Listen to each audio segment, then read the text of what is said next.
सबसे पहले तो एक बहुत ही इम्पॉर्टेंट बात जो कि मेरा फ़र्ज़ है आप लोगों के साथ शेयर करना, क्योंकि जब मैं ख़ुद इतने साल से इस बात पर अमल करके फ़ायदा उठा रही हूँ, तो फिर मेरा फ़र्ज़ बनता है कि मैं आप लोगों के साथ भी शेयर करूँ, अपने यूट्यूब फैमिली के साथ। अगर मैं सिंसियर हूँ तो मेरा फ़र्ज़ बनता है कि मैं आप लोगों को भी ये बात बताऊँ और आप लोग भी इस पर अमल करें, तो इंशाल्लाह आप लोगों को भी फ़ायदा होगा।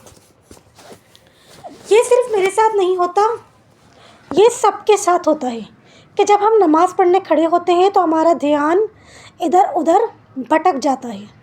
तो हम अपने ध्यान को इधर उधर ना भटकने दें और नमाज की तरफ ही हमारा फ़ोकस रहे। खुलूस दिल के साथ, खुलूस नीयत के साथ, खुलूस तवज्जो के साथ हम किस तरह से नमाज़ पढ़ सकते हैं, तो आज मैं आपको ये बात बताऊंगी। शादी से काफ़ी टाइम पहले मेरी मदरसे की एक फ्रेंड है आमना, अब तो खैर मेरी और उसकी फ्रेंडशिप ख़त्म हो गई। उसकी मेरी फ्रेंडशिप कैसे ख़त्म हुई वो भी मैं आपको ज़रूर बताऊंगी। तो उसकी और मेरी फ़ोन पर एक दफ़ा बात हो रही थी, तो मैंने उससे डिस्कस किया कि आमना, ध्यान जो है ना कभी कभी नमाज की तरफ ना इधर उधर चला जाता है, नमाज की तरफ फ़ोकस नहीं रहता है। तो फिर उसने मुझे ये बताया था कि इस तरीके से करो, और तब से लेके अब तक मैं इस बात के ऊपर अमल करती हूँ और माशाल्लाह से अल्हम्दुलिल्लाह फिर मैं नोट करती हूँ कि वाकई ऐसा करने से ध्यान जो है ना वो इधर उधर नहीं भटकता है।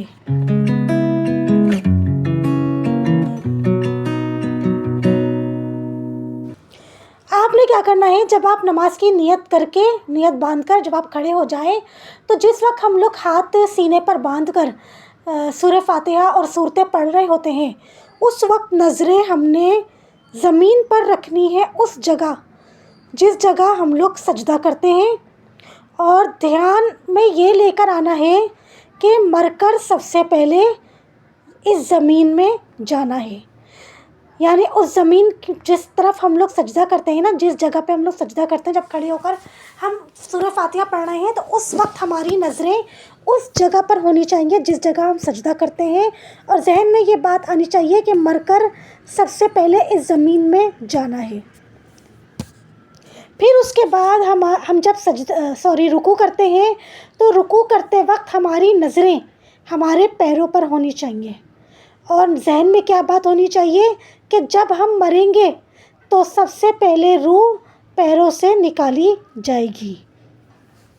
फिर उसके बाद जब हम सजदा करते हैं, तो सजदा करते वक्त हमारी नज़रें हमारी नाक पर होनी चाहिए। हाँ, यानी कि हम सजदे में जब जाते हैं तो आंखें बंद करने के बजाय हम अपनी नाक को देखें, और ये जहन में बात लाएं कि जब मर जाएंगे, जब हम कब्र में दफना दिए जाएंगे, तो सबसे पहले हमारी नाक ख़त्म होगी। कीड़े पकोड़े सबसे पहले हमारी नाक को खाएंगे। हमारा जिस्म जो ख़त्म होना स्टार्ट होगा वो नाक से स्टार्ट होगा।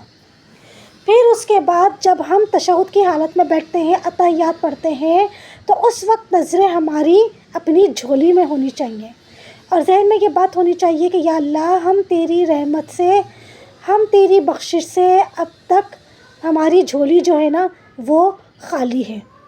इन 4 बातों पर अमल करिए, और जो मैंने बातें बताई हैं इन सबको जहन में रख के इन 4 बातों पर अमल करिए। इंशाल्लाह आप ख़ुद बोलेंगे कि वाकई नमाज में जो है ना वो ध्यान फिर इधर उधर नहीं जाएगा। क्योंकि मेरे साथ भी अभी तक भी ऐसा होता है कि मेरा कभी कभी नमाज में ध्यान इतना ज़्यादा भटक जाता है। ये सबके साथ होता है।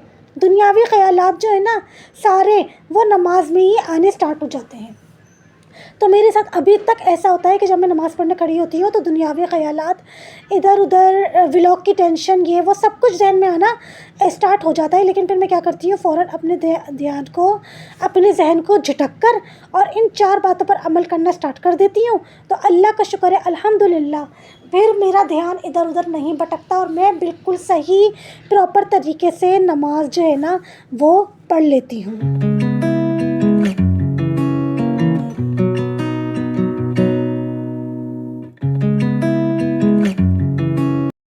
वरना कभी कभी तो मेरा इतना ध्यान भटक जाता है नमाज में कि मैं यही भूल जाती हूँ कि मैंने पहली रकत में 2 सजदे किए थे कि 1 सजदा किया था, और मैंने ये दूसरी रकत के बाद तशहुद पढ़ी है, और ये तीसरी रकत है कि चौथी रकत है। कभी कभी इतना ज़्यादा ध्यान भटक जाता है नमाज में, तो इसलिए जो है ना फिर मैं फ़ौरन इन चारों बातों पर जो है ना वो अमल करना।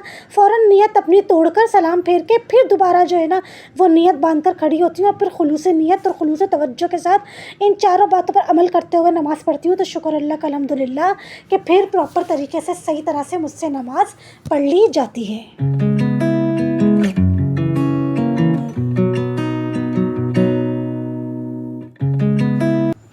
आज हमारे किचन में सर्दियों की ये वाली सौगात पहली बार बन रही है। मैं तो इसको सर्दियों की सौगात बोलूँगी। बहुत ही टेस्टी, बहुत ही डिलीशियस और बहुत ही मज़ेदार बनती है। तो जी मैंने लिया है 3.5 कप मैदा और 2 कप सूजी। और यहाँ पर बस एक मुझसे गलती हो गई कि मुझे पूरे 2 कप भर के गुड़ डालना चाहिए था, लेकिन मैंने 2 कप से थोड़ा सा कम लिया है, समझे 2.25 कप या 1.5 कप गुड़ लिया है। तो मुझे तो ऐसा लग रहा है कि मीठा ज़रा सा कम रह गया, जबकि मेरे हस्बैंड कह रहे थे कि मीठा बिल्कुल परफेक्ट है। तो जी आज फर्स्ट टाइम मैं बना रही हूँ मीठी टिकिया। और मीठी टिकिया के लिए मैंने लिया है 3.5 कप मैदा, 2 कप सूजी और 2.25 कप गुड़। और आज फर्स्ट टाइम मैं गुड़ में बना रही हूँ, आज मैं चीनी में नहीं बना रही हूँ। 2.25 कप मैंने इसमें गुड़ डाला है और मैंने इसमें डाला था 3 टेबल स्पून पिसा खोपरा और 3 टेबल स्पून तिल। और फिर उसके बाद मैंने इसको दूध से गूंदना स्टार्ट कर दिया था। मैं भूल गई थी कि इसमें घी भी डालना था, वो तो शुक्र है कि फिर मुझे याद आ गया। तो फिर मैंने इसमें अच्छा खासा घी भी ऐड करा है। और घी डालने के बाद मैं इसको हाथों से जो है ना घी को अच्छी तरीके से सब चीज़ों को मसल के मिक्स करूँगी। और फिर उसके बाद नीम गरम गुनगुना दूध होता है ना, दूध से मैं इसको गूँध लूँगी और इसको पूरा रेडी कर लूँगी।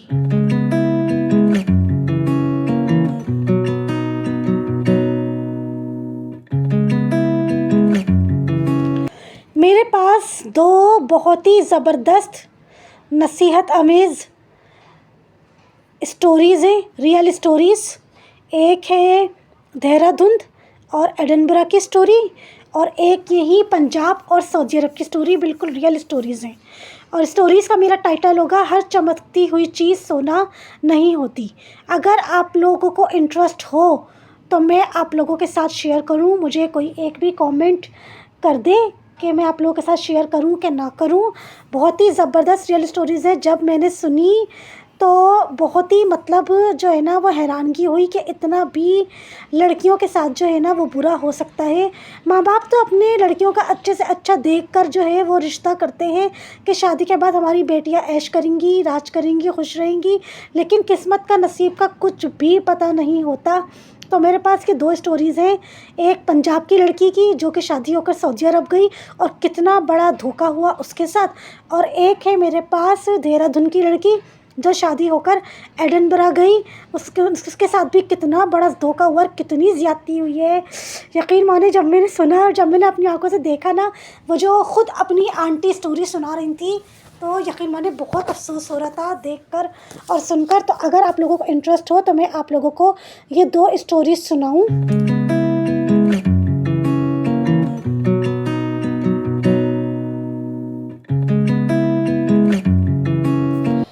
और जी टिक्कियों के बैटर को रेडी करके आधे घंटे के लिए इसको रेस्ट के लिए छोड़ना ज़रूरी होता है।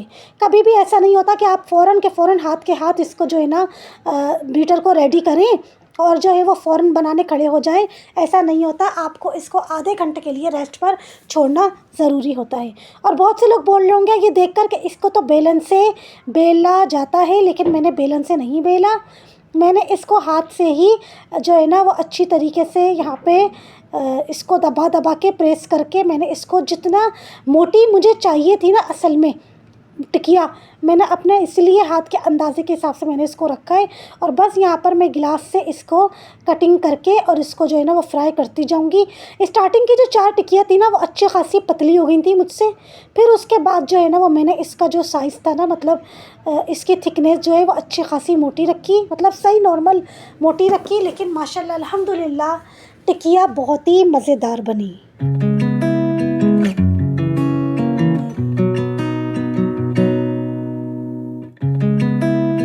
गर्मियों के दिनों में ऐसा होता था कि सुबह के 9 बजे 9:30 बजे आँख खुलती थी और दिमाग में कामों की टेंशन आती थी और बस बिस्तर छोड़कर उठ के कामों में लग जाया करती थी। लेकिन अब तो ऐसा हो गया है कि 10 बजे भी आँख खुलती है ना तो यकीन माने ब्लैंकेट से बाहर निकलने का दिल ही नहीं करता है। दिमाग में हालांकि कामों की टेंशनें आ रही होती हैं कि आज तुम्हें ज़ेबा ये काम करना है, ये काम करना है, ये काम करना है, लेकिन ब्लैंकेट से बाहर निकलने को दिल ही नहीं करता। हालांकि सर्दी इतनी ख़ास नहीं है, लेकिन बस ब्लैंकेट से बाहर निकलने को बिल्कुल बिल्कुल भी दिल नहीं चाह रहा होता। और इस वजह से आजकल जो है ना वो मेरी सुबह 10 बजे या 10:30 बजे जाकर हो रही है।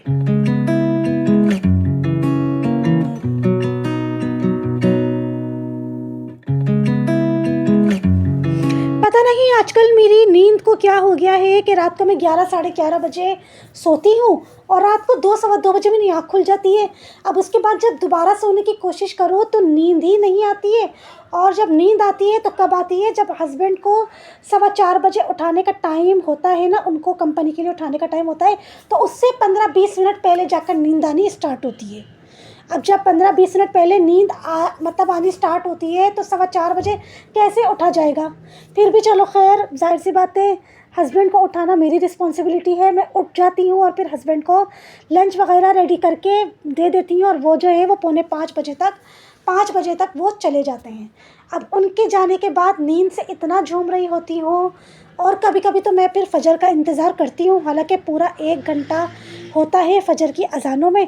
कभी कभी हिम्मत होती है तो इंतज़ार कर लेती हूँ फजर का, और वरना फिर क्या करती हूँ कि 6 बजे का अलार्म लगा के 1 घंटे के लिए मज़ीद सो जाती हूँ और फिर 6 बजे उठकर फजर की नमाज़ पढ़ लेती हूँ।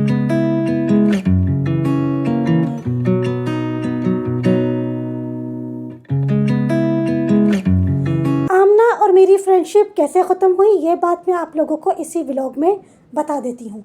आमना मेरी मदरसे की फ्रेंड है। मदरसे में मैं और आमना दोनों साथ हिफ्ज़ करते थे और मदरसे में भी हमारी बहुत अच्छी फ्रेंडशिप रही। कभी भी हमारी कोई लड़ाई नहीं हुई, बहुत अच्छी वाली अंडरस्टैंडिंग रही। और मदरसे के बाद भी हम दोनों की फ़ोन पर काफ़ी बात होती थी। फिर जब आमना की शादी हुई तो मैं आमना की शादी में अपने भाई भाभी के साथ जो है ना वो लाजमन उसकी शादी में गई।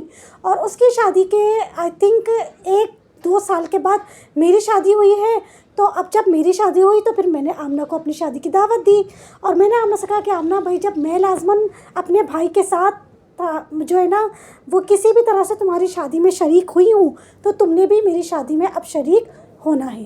तो आमना ने अपने हस्बैंड से बात करी कि भाई ज़ेबा की शादी है और ज़ेबा की शादी में जाना है, लेकिन उसके हस्बैंड ने उसको मना कर दिया था। असल में आमना रहती है जामा क्लॉथ के साइड और मेरी शादी का जो लॉन था वो था गुलशन इकबाल के साइड और सर्दियों के दिन थे। तो इसलिए आमना के हस्बैंड ने मना कर दिया था कि भाई सर्दियों के दिन है और इतनी दूर है लॉन, बच्चों के साथ हम लोग नहीं जा सकेंगे, थोड़ा मुश्किल हो जाएगा, तो तुम ज़ेबा को मना कर दो कि हम शादी में नहीं आ सकते। तो जब आमना ने मुझे बताया कि उसके हस्बैंड ने मना कर दिया है कि शादी में आना मुश्किल है, तो मैंने आमना को धमकी दे दी थी कि आमना, अगर तुम मेरी शादी में नहीं शरीक हुई तो मेरी और तुम्हारी फ्रेंडशिप ख़त्म, और अगर तुम मेरी शादी में आई तो फिर हम मैं अपनी शादी के बाद भी तुमसे फ्रेंडशिप कंटिन्यू रखूँगी। लेकिन बस जब आमना मेरी शादी में शरीक नहीं हुई तो बस मैंने आमना से अपनी फ्रेंडशिप कर दी है ख़त्म। लेकिन अब तक मैं आमना को याद करती हूँ, मुझे उसकी बातें भी याद आती हैं और मैं उसको भूली नहीं हूँ। लेकिन बस इस तरह से हम दोनों की फ्रेंडशिप का दी एंड हो गया। मीठी टिकिया आप लोगों को कैसी लगी मुझे कमेंट करके ज़रूर बताइएगा। टेस्ट में तो बहुत ही ज़बरदस्त थी, लेकिन देखने में कैसी लग रही है तो आप लोग कमेंट करके बता दिएगा। मिलूंगी आप लोगों के साथ एक नए मज़ेदार से व्लॉग में अच्छी सी बातों के साथ। अपना बहुत सारा ख्याल रखिएगा। तब तक के लिए अल्लाह हाफिज़।